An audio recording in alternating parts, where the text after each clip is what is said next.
Welcome to recipes in my way. இன்றைக்கி நம்ம அருமையான சுவையில் ஒரு பிரேக்ஃபாஸ்ட் ரெசிபி தான் செய்ய போகிறோம். இட்லி தோசை மாவு இல்லாத சமயங்களில் இதை எப்படி செய்கிறது, இதுக்கு தேவையான பொருட்கள் என்ன பார்க்கலாம் வாங்க. 1 கப் அளவு சாப்பாட்டு அரிசி எடுத்து வச்சுருக்கேன். இதில் 2 டேபிள் ஸ்பூன் துவரம்பருப்பு, அரிசியோட அளவு 200 கிராம். இந்த ரெண்டையும் ஒரு பாத்திரத்தில் போட்டு ஒரு 4 தரம் நல்லா அலசி எடுத்துக்கலாம். அரிசியை அலசின பிறகு இந்த மாதிரி ஒரு வடிகட்டியில் போட்டு தண்ணியை வடிகட்டிடலாம். இதில் இருக்கிற தண்ணி எல்லாம் வடிஞ்சிருச்சு. ஸ்டவ்வில் பேன் வச்சுருக்கேன். அலசி எடுத்த அரிசியை இதில் போட்டுடலாம். அளவான தீயில் ஒரு 5-6 நிமிஷம் இதை வறுக்கணும். அரிசியில் இருக்கிற ஈரப்பதம் போன பிறகு இந்த மாதிரி பொரிய ஆரம்பிக்கும். லேசாக செவந்து வர்ற மாதிரி வறுபட்ட பிறகு இதை எடுத்து ஒரு பிளேட்டில் கொட்டி ஆற வச்சிடலாம்.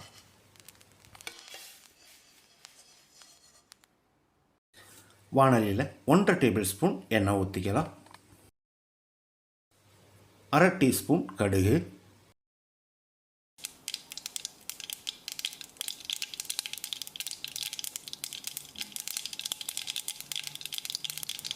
கடுகு பொரிஞ்சிருச்சு. 1 டீஸ்பூன் உளுந்து பருப்பு, 1 டீஸ்பூன் கடலைப்பருப்பு,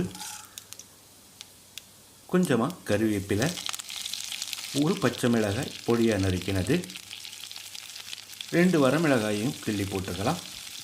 1 இன்ச் அளவுக்கு இஞ்சியை பொடியாக நறுக்கியிருக்கேன், இதையும் போட்டுக்கலாம்.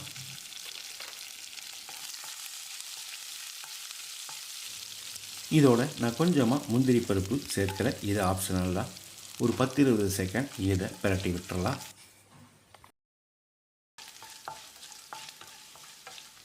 நூறு கிராம் அளவுக்கு 1-2 நறுக்கின சின்ன வெங்காயம்.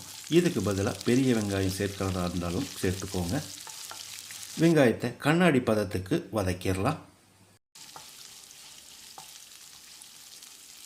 இதோட 50 கிராம் அளவுக்கு ஒரு கேரட்டை பொடியாக நறுக்கி வச்சுருக்கேன், இதையும் போட்டு பிரட்டி விட்டுறலாம்.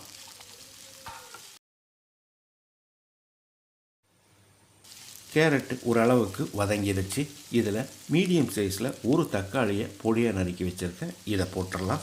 தக்காளி மசிகிற அளவுக்கு வதங்க வேண்டியதில்லை.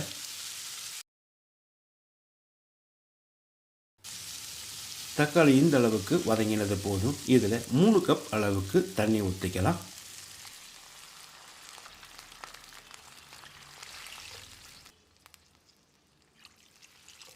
ரெண்டு டீஸ்பூன் உப்பையும் சேர்த்து கலந்து விட்டு கொதிக்க விட்டுறலாம்.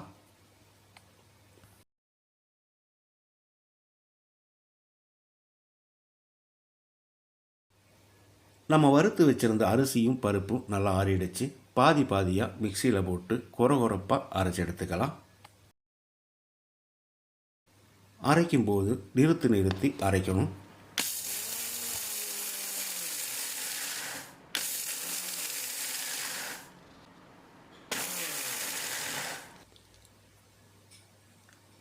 இந்த மாதிரி ரவை பதத்துக்கு இருக்கணும். இதே மாதிரி நான் மீதி இருக்கிறதையும் அரைச்சி எடுத்து வச்சுருக்கேன். நம்ம அரைச்சது 1 கப் அளவுக்கு வந்திருக்கு. 3 கப் அளவு தண்ணி சேர்த்து கொதிக்க விட்டுருந்தோம். இது நல்லா கொதிச்சிருச்சு. இதில் பொடியாக நறுக்கின மல்லி இலையை போட்டுக்கலாம். கூடவே ஒரு 1/4 கப் அளவுக்கு துருவின தேங்காய்,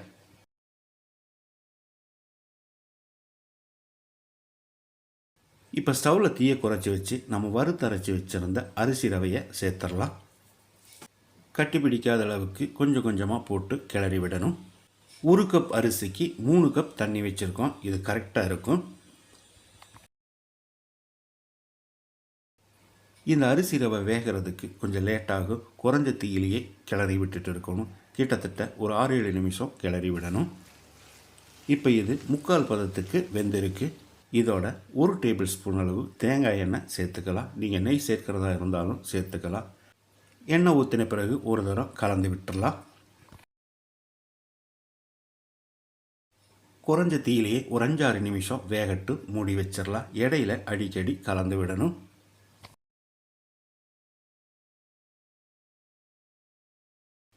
அருமையான சுவையில் நம்மளோட அரிசி உப்புமா ரெடி ஆயிடுச்சு. ஹெல்த்தியான இந்த அரிசி உப்புமாவை தேங்காய் சட்னியோடு சாப்பிட்றதுக்கு ரொம்பவே பிரமாதமாக இருக்கும். இதே மாதிரி இதே அளவுகளோடு நீங்கள் செய்து பாருங்கள். இந்த வீடியோ பிடிச்சிருந்தால் லைக் பண்ணுங்கள், கமெண்ட் பண்ணுங்கள், ஷேர் பண்ணுங்கள். சப்ஸ்கிரைப் பண்ணாதவங்க சப்ஸ்கிரைப் பண்ணுங்கள். மறக்காமல் பெல் பட்டனை கிளிக் பண்ணுங்கள்.